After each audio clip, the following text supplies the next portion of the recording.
What a season. What a season. I mean, I have no words. Everything about everything was incredible. It was like Rogue One. This season was peak Star Wars. Everything I loved about Star Wars was present in this season, and I'll be frank, I really don't know how they top this. Worlds literally collided in this season.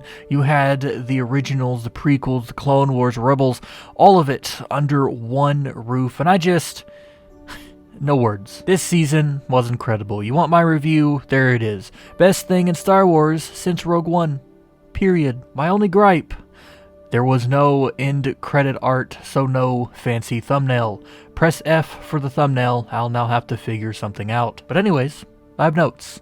I took notes. Yes, I did. I managed to write some things down, even with all the big emotional parts of this episode, because I'm crazy. Like, for one, Dr. Pershing, the doctor from Season 1, was confirmed to be a clone doctor. And that should tell you everything you need to know. If you are on the fence about this whole Palpatine clone theory going around, the evidence just keeps piling up, and only time will tell how successful the process will be. Spoilers. I mean, we kind of already know how that'll play out in the sequel trilogy, but, I mean, who really knows? We might not be dealing with the Palpatine scene in The Rise of Skywalker if we're dealing with Palpatine at all. This might be a completely different clone, which, if that's the case, let me remind you that in the Legends continuity, Palpatine cloned himself like a million times. It could honestly be that by the time of Episode 7, there have been numerous different clones of Palpatine already in play. That'll be interesting to see where it goes and whether or not it's true, but moving on.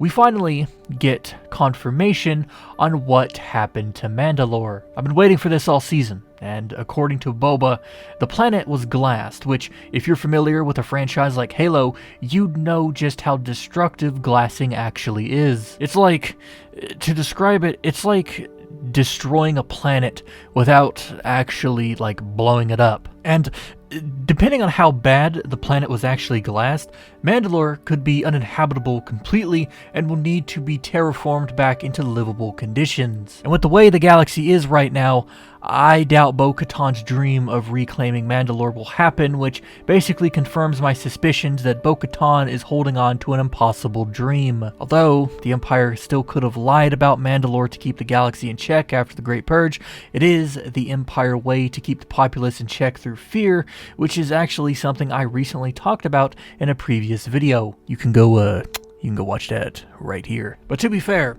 I do suspect the question of Mandalore will be answered in the next season, which, speaking of, I have on high authority, that authority being exchanges between Din and Bo-Katan, that the next season might be about finding the Mandalorians and bringing them home. And I say this because it feels like the next step. Din, over the course of this season, has gradually moved away from his misguided, zealous beliefs of a true Mandalorian, you can't see, but I'm using air quotes right now, to embrace the legacy of what we know to be actually true about the Mandalorians. And it really only makes sense for him to continue on with Bo-Katan and fight for a better future for the people he never really knew. Now, I could be wrong, this season has flung open like 1,500 different doors as to where things can go, but with all the new Disney shows announced, future plots for Season 3 have narrowed significantly. But speaking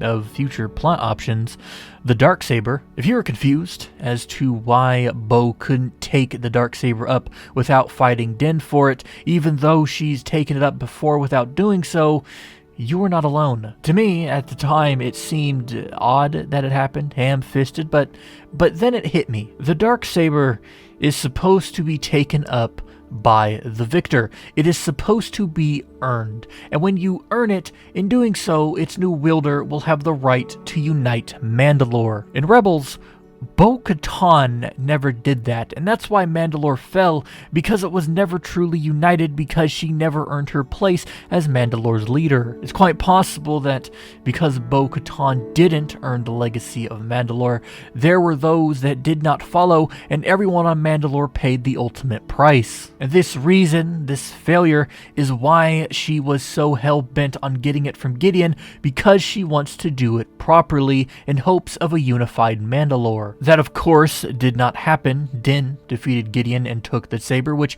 technically now makes Din the leader of Mandalore, and is just another reason as to why Season 3 will be all about the Mandalorians and Mandalore itself. But honestly, who really knows what the future holds? Maybe Din won't want the Darksaber, maybe he won't want leadership, maybe he'll go his own path, hell, maybe he'll even discover that he's force sensitive or something like that, and Din will become the first Mandalorian Jedi in a long while. And lastly, before we end today, I just have to say,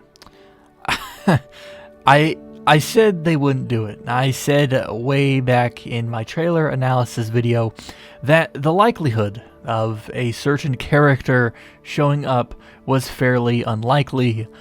I was wrong, and I couldn't be more happy. Here I was, debating on which Jedi might show up to train Grogu and take him away, and I all but ruled out the most obvious choice right off the bat. I just casually tossed out the Jedi because of Mark Hamill's age. We should have known better. I should have known better. I should have realized that after Tarkin, after Leia, Luke had a chance. And it's not even that.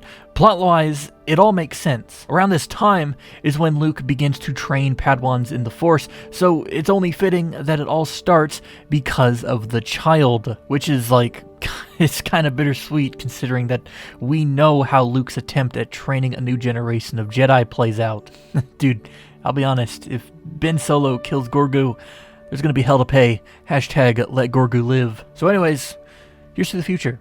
Here's to the Mandalorian, here's to Grogu and Luke, and here's to the book of Boba Fett. Of course, if you have any questions or comments regarding this video, the Mandalorian, this episode, this season, Star Wars, or its lore, you can leave them in the comment section down below, and I'll see you all in Season 3, or The Bad Batch, or the Book of Boba, or Ahsoka, or Kenobi, or etc., etc.